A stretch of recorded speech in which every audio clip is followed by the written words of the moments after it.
Cheers. Um, I want to start this video by thanking you for joining me again.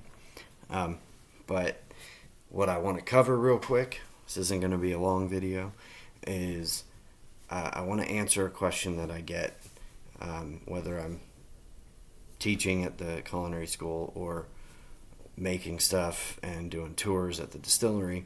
I get this question fairly often. And it involves craft distilling.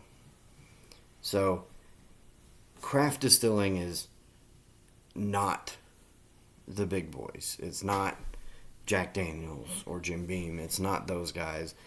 It's people who, just like farm to table chefs, are going out and finding the best place to get their grain, the best place to get their water if that's something they need to source. They're looking for as much control and as much knowledge of their ingredient base as they possibly can get. What that doesn't include, but commonly gets put into the category of craft distilling, are sourced products. Sourced products are liquors or any kind of spirit. Most common in the current market is vodka. Is most often sourced. What that means is a third party. In some cases, that's an actual distillery. Some of the big companies actually sell barrels of whatever product. But in general, a lot of those products come from producers of neutral grain spirits. Neutral grain spirits meaning so distilled that there's basically no flavor left. At least in most cases.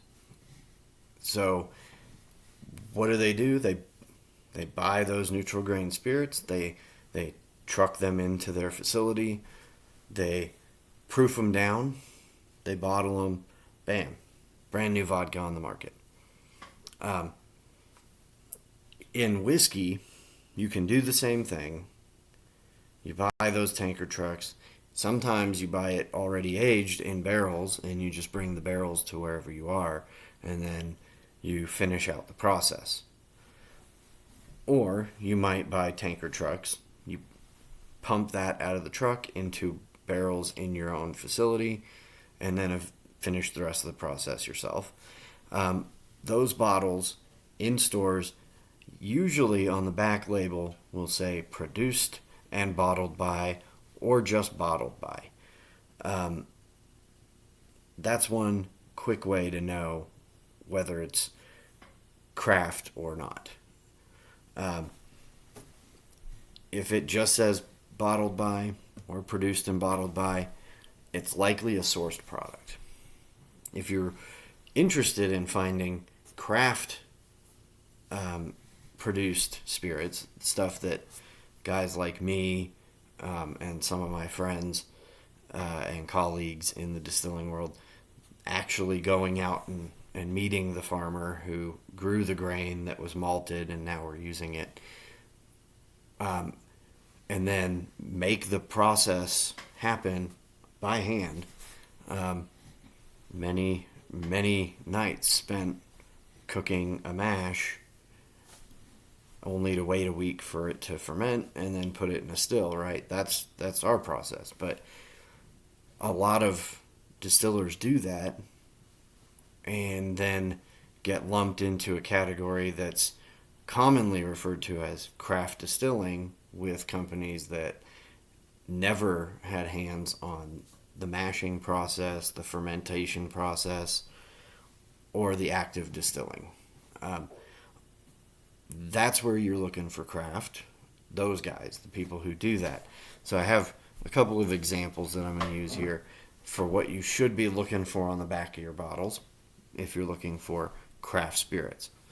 You're looking for the back label to say something like this: distilled, matured, bottled by Bear Creek Distillery, right? These guys do what they do, and they do it really well, and they're good friends of mine. If you want to find out more about them, I'll put the link in the description. And then, coming up in another video soon, this is Garrison Brothers, cooked, distilled, and barreled and bottled by Garrison Brothers. Those are the kind of things you're looking for. Anything more than barreled and or just bottled and produced by. Where I work, we put all that stuff on there. Fermented, distilled, aged, bottled by. Sometimes we put mashed in by me and my crew. So you're looking for as much information before the name of the company on the back label as you can get. Buy bottles that have pretty labels that tell cool stories. There's no problem with that. Like I tell basically everybody that comes through my tasting room, drink what you enjoy. If you enjoy something that is mass produced and has less complexity and less knowledge from the producer about where it came from, that's neither here nor there. You can do whatever you want. You pick up the bottle that you know is going to taste the same, right? So why do those big companies, keep doing what they do? Most of them are pretty good. They've been doing it a long time. They know what they're doing. But it's also consistent. Just like any McDonald's you go to anywhere, Big Mac's going to taste the same. That bottle of Jack Daniels is going to taste pretty close to the same every time.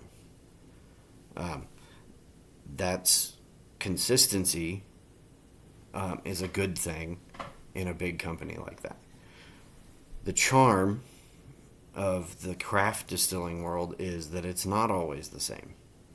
Every batch comes out different. Any one of us who make it by hand will tell you that. Every batch of the same product comes out just a little bit different. And we try to keep it from being too noticeable, but it doesn't really matter how much you stick to that recipe. All the factors that can change it will change it. So if you're looking for always going to taste the same or pretty close, don't look for craft distillers. If you're looking for craft distillers that have a little more depth and charm and the story is real, the blood, sweat, and tears that go into the product are real, that's what you need to look for. Look at the back label.